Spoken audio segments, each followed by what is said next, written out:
पत्नी ने न जाने क्या किया था कि पति ने उसे एक के बाद एक कई थप्पड़ जड़ दिए।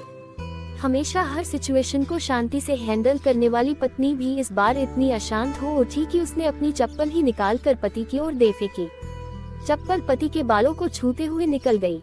ये किस्सा यहीं पर खत्म हो सकता था, मगर पति ने इसे अपनी मर्दानगी का विषय बना लिया और बात बद से बदतर होती चली गई। रिश्तेदारों ने भी आग में घी का काम किया। किसी ने कहा, जो औरत अपने पति को चप्पल से मार सकती है वो न ही तो वफादार हो सकती है और न ही पतिव्रता। ऐसी औरत परिवार ही नहीं पूरे समाज पर कलंक की तरह है। बीवी के पक्ष वाले कहाँ पीछे रहने वाले थे। किसी ने कहा, 21वीं सदी में भी जो स्त्री के साथ मारपीट करते हैं उन्हें तो जेल भेज देना चाहिए। तो कोई कहता, जरूर उसको कोई और पसंद आ गई होगी इसलिए अब पत्नी से मारपीट करने लगा है। बात कोर्ट तक पहुंच गई। दोनों पक्षों ने एक दूसरे के खिलाफ केस फाइल कर दिया। पति ने चरित्रहीन होने का तो पत्नी ने दहेज और शारीरिक उत्पीड़न का आरोप लगाया। 2 वर्षों से अधिक समय के लिए केस चला था। इन 2 वर्षों के दौरान दोनों पति पत्नी अलग अलग रहे थे। इन 2 वर्षों के दौरान दोनों पक्षों के समर्थकों की संख्या कम हो गई थी। पहले जहां दोनों पक्षों में समर्थकों का समूह होता था, अब गिने चुने लोग रह गए थे। पति और पत्नी दोनों की आर्थिक स्थिति भी इस समय के दौरान नीचे गिर चुकी थी।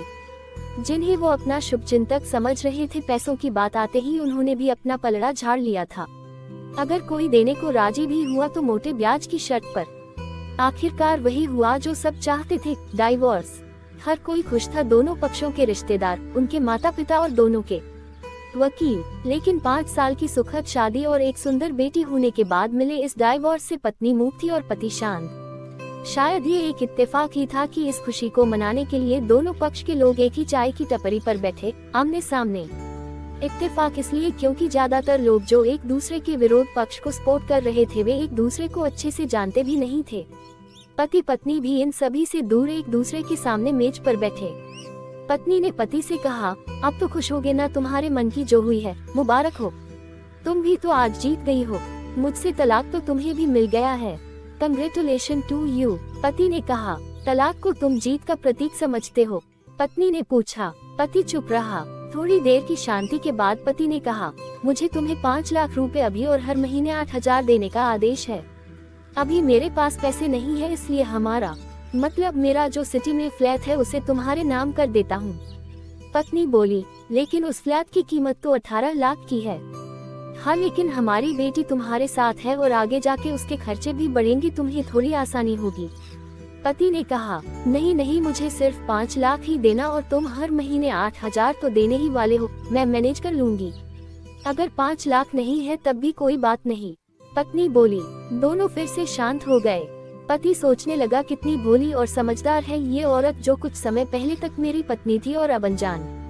ये वही है जो कम से कम खर्चे में घर चलाती और पैसे बचाकर मेरे जन्मदिन और बर्थडे पर हमेशा मेरे लिए नए कपड़े खरीद लाती। कभी बीमार भी हो जाती तो पैसे बचाने के लिए मुझे मालूम न होने देती और घरेलू नुस्खों से अपना इलाज कर लेती, मगर घर में कोई और बीमार होता तो तुरंत डॉक्टर के पास लेकर जाती। मेरी ही मति मारी गई थी, मैं ही अपनी झूठी मर्दानगी के चक्कर में इतनी बड़ी गलती कर बैठा।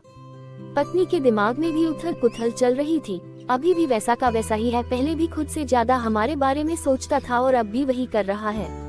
ये वही आदमी है जो मुझे एक्सीडेंट से बचाने के लिए खुद मोटरसाइकिल के आगे कूद पड़ा था और अपनी उंगली तुड़वा बैठा था। पता नहीं कौन सी मनहूस घड़ी में मैं झगड़ा कर बैठी।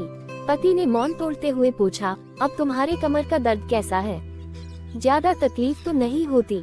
पत्नी हल्का सा मुस्कुराए और बोली, अभी भी होता है, अब तो पेट में भी क्रैम्स उठते हैं। वो तो होगा ही, तुम योगा या कसरत भी तो नहीं करती हो। अब किसी गायनेकोलॉजिस्ट को जरूर दिखा देना। पति ने कहा, तुम बताओ तुम्हारा अस्थमा कैसा है अब? क्या अब भी दौरे पड़ते हैं? पत्नी ने पूछा। हाँ पड़ते हैं, पहले से ज्यादा, क्योंकि अक्सर इन्हेलर भूल जाया करता हूँ, याद दिलाने के लिए तुम जो नहीं हो अब। पति बोला। पत्नी के आंखों में आंसू आ गए। वो बोली, तुम्हें मेरे चरित्र पर सवाल नहीं उठाने चाहिए थे, तो ये परिस्थिति आती ही नहीं। हाँ मैं जानता हूँ, तुम बहुत अच्छी हो, मुझसे गलती हो गई, बहुत बड़ी गलती।